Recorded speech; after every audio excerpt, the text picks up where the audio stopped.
I'm on my way to a very important humanitarian mission. And I don't say that lightly. This is big stuff.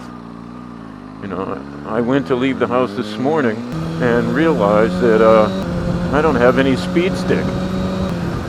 I'm off to the local cheapo place to get some speed stick.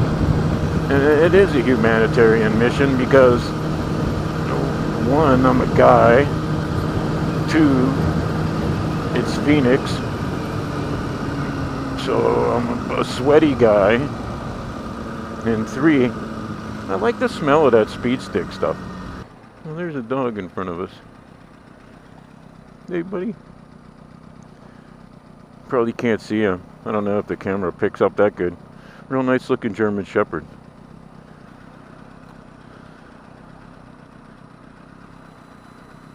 But if I don't get this speed stick, I doubt very much I could even be a dog's best friend.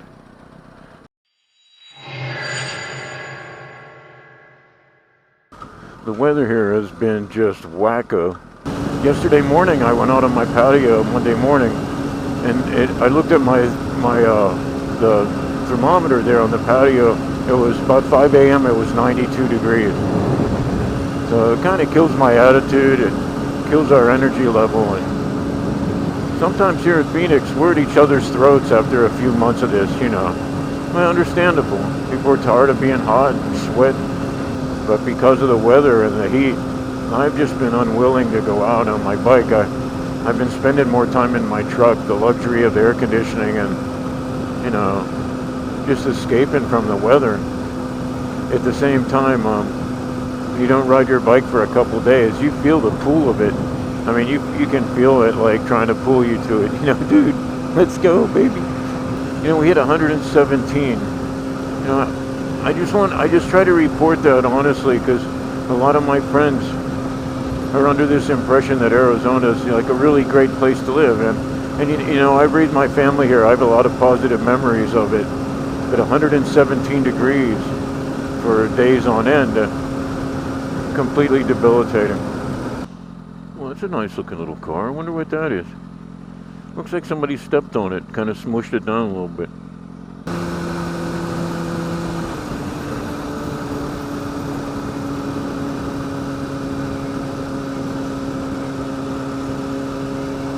That was cool. I hope that shows up on camera. I just got a thumbs up from an older guy sitting at the bus stop. Good morning, everybody. Good morning, bloggers, bikers, freaks, crazies. I think I covered everybody there. Pretty nice day on tap, I think. Won't be quite 157. Probably only going to make it to 125 or something, maybe. You know, a couple weeks ago, I told a little story about a mini bike that my dad and one of the neighbors, one of my friends, his dad was building for us back in the day when we were kids. It reminded me of another tale with the same group of guys. This one's a little different. It wasn't a bike or a mini bike or a little motorcycle. It was a bobsled. It's like Christmas or a couple of days after Christmas, something like that. My friend calls and says, Timmy, you won't believe it, my dad got me a bobsled. You know, you're little kids, I started thinking, a bobsled? Don't you mean like a toboggan? And he said, no, bobsled, you gotta see this.